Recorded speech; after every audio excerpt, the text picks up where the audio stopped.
สวัสดีจ้าพี่น้องตกคำแรงมากแข่งกีฬาแล้วกับพากันมาซุ่มนุมเพื่อที่จะกินหมูกระทะกันนะจ้ามาซุ่มกันกินหมูกระทะจ้าแซ่บๆกับบรรยากาศที่หนาวเนาะจ้าทั้ง101เดี๋ยวนี้อากาศหนาวค่ะจ้าพี่น้องนี่จ้าอันนี้ก็คือร้านของเอมมี่เวดดิ้งนะจ้าเป่า1เป่า2ทำสมาธิแล้วก็อร่อยจ้านี่จ้าคือกินหลายๆคนก็แซ่บจ้าอันนี้ก็แม่แดงกินถ้ากันกินหลายๆคนจะประมาณ6-7 คนจะได้แซ่บค่ะจ้าจะนั่งกินเทียจ้า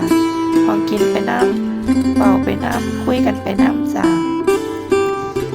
โดนได้กินน้ำกันยิงแข่งกีฬาแล้วเด้อพี่น้องออกกำลังกายมากเมื่อยโอ้ไม่ได้กินแบบนี้ซ้ำบ่ได้ออกแล้วจ้าว่าน้ำหนักจะลงออกกำลังกายแล้วพอลงดอกจ้าขึ้นคือเก่าเบิ่งแต่ละคนดอกจ้าคนเบิ่งแต่ละคนแล้วบ่มีไปน้ำหนักหน่อยดอกจ้าอ่อนนั่น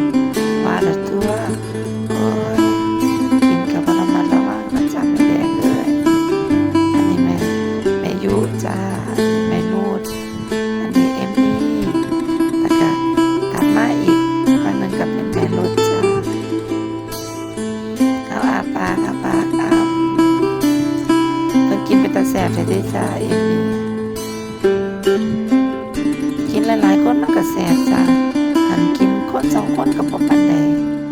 อันนี้บางทีกินไปน้ำคุยกันไปน้ำจ้า1-2 ชั่วโมงนี่มาเร็วค่ะ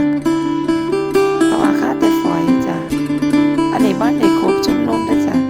มาที่หลังอีกคนหนึ่งนี่จ้า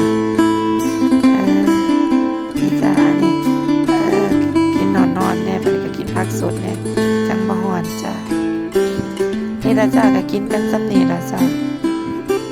บรรยากาศมันหนาวจ้ะกับลมหนาวจังสิ